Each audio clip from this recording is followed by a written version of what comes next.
Ladies and gentlemen, I am reading from a Newsweek article. This is a Newsweek article, not just my viewpoint. I think that former President Trump, who presided over record low poverty in 2019, this is a fact, okay? That's why I like Trump. Record low poverty, and I'm voting primarily for Donald Trump because he removed Americans from never-ending counterinsurgency conflicts, military quagmires that Biden and others Bush Republicans, Lincoln Project people got us into. But here is just Newsweek, okay? It's not a hyperbolic viewpoint. This is Newsweek. Where's the Newsweek article? Right here. Steve Bannon eyes Democrat for Trump's vice president. Okay? Everyone is well, I say everybody, but a lot of people are talking about this now. This is a huge story. And I think that it would be a fantastic option to really bring the country together. I know that sounds absurd to a lot of people. He's a Kennedy, RFK's son, JFK's nephew. He's a Democrat. Why would he do that? I'll explain in this segment. But here, Newsweek, Steve Bannon believes Democrat Robert F. Kennedy Jr. would be an, quote, excellent choice as Donald Trump's vice presidential candidate. Okay, he would be an excellent choice. They have the same foreign policy, roughly the same economic policy, or I should say that RFK Jr. on contentious topics has viewpoints that resonate with most supporters of Trump. Most Republicans agree with RFK Jr. Most conservatives agree with RFK Jr. on how detrimental, destructive it was to shut down economic activity. Most Republicans, or I should say most Trump Republicans, or most people who vote for Trump, do not trust government agencies, excuse me, that, I apologize for that side with a political party or have their own political objective, okay?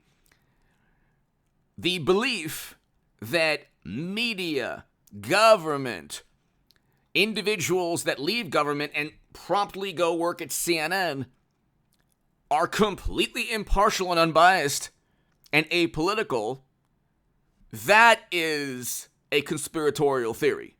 That is a naive, absurd, really stupid viewpoint that there's just no bias out there and that Donald Trump and RFK Jr. are extreme in their views.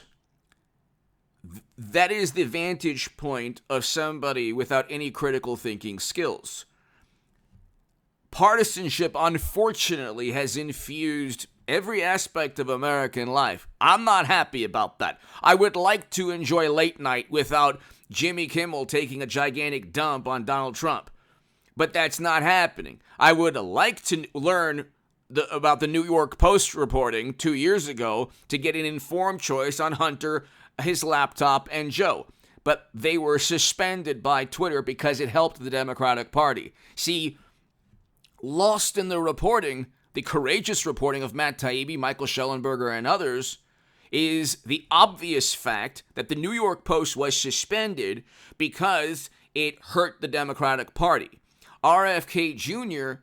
will have hit pieces written on him because what his viewpoint is his viewpoint essentially is blasphemy and heresy to Democrats. They do not view him like Tulsi Gabbard is courageous, RFK Jr. very courageous, Tulsi Gabbard extremely courageous, Trump, he has courage, Trump. You might not like his viewpoint on things, you might not like his personality, but the man has courage.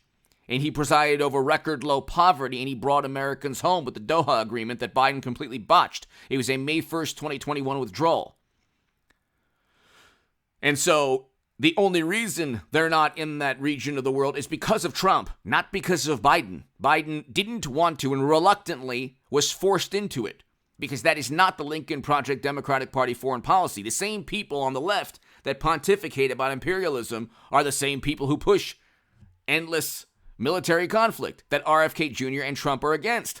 RFK Jr. has a populist Republican viewpoint on a great many things. You could say, well, the environment is different. Yeah, but you know what? He said this about people who don't believe certain things about the environment. Okay, again, when you're stuck in the Democratic Party, you might here and there, I don't know. I'm not even going to get into that, get lost in the weeds there. The point is, RFK Jr. and Trump see eye to eye on foreign policy.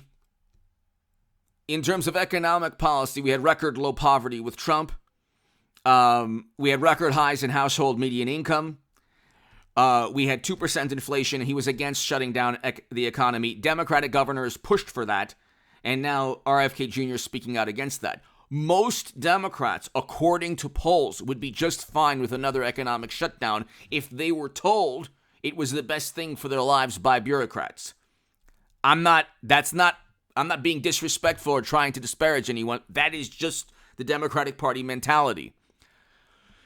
Hit subscribe to this channel, ladies and gentlemen. I come with a viewpoint on this. I think that's a unique viewpoint. The Huffington Post called me the biggest Bernie Sanders booster on the internet. The Washington Post called me the unofficial scribe of Sanders' most hardcore voters. I have a unique viewpoint on this for a number of reasons. You can read my writing on hagoodman.com. And if you want to become part of a newsletter, email me at contactgoodman88@gmail.com. My Patreon link is below. To my new Patreons, thank you. And the super thanks is below next to the like and the share buttons. Okay. This is the most important part of the segment. Having seen what they did to Bernie Sanders, and then witnessing and seeing what they did to Trump, media, the Democratic Party, tech, Hollywood, late night, will converge to disparage, demean, try to destroy RFK's image, his reputation, everything he stands for. They are going to try to crush, possibly, him politically. And when I say crush, I mean in the same manner as they railroaded and cheated the Vermont Senator Bernie Sanders. Okay? Bernie Sanders is fine with being cheated. He's okay with that. That is fine. That's just politics. Trump is not. Trump fights back. Okay? He will not. He is not. If the RNC is trying to play games with Trump, so he's going up against Never Trumpers, Democratic Party media. We had record low poverty with Trump, and we had an anti-war foreign policy, considerably anti-military intervention, let's say. You can bring up things that happened during Trump's administration that are militant. Yeah, okay, he's an American president, but he's not the same type of president as Bush or President Obama. He's more along the lines of a Bill Clinton and Reagan. Trump, in terms of foreign policy. I vote based on foreign policy and economic policy, and I vote based on accomplishments. I don't like when political parties become a religion for people. Democrats will look at RFK Jr. in the same manner they looked at Tulsi Gabbard, in the same manner they look at Trump. Anything in the Democratic Party's way, and I think Hillary Clinton will be the nominee eventually in 24. I don't know how, but maybe Biden says, you know what, Hillary deserves it. Who knows? I can't imagine Hillary Clinton just allowing a second term of Biden when she could easily get Arizona and Georgia Republicans, because they'll decide the future of the country, or possibly get them. But anyway, they are going to view RFK Jr. as the greatest political adversary in front of them, and they are going to treat him in the manner that they treated Bernie Sanders, more so, because RFK Jr. will be popular with Democrats.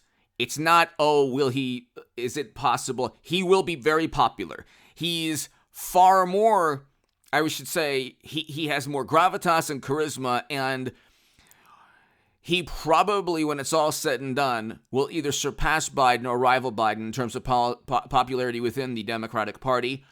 But because of the endless attempt through media at disparaging and crushing his candidacy, he might very well say, the heck with this, I'm joining Trump. I think that That would actually be the best thing for the country for a number of reasons. Hit subscribe to this channel right now. Trump should pick. I think that would be an amazing choice, RFK Jr., for a number of reasons. Hit subscribe right now.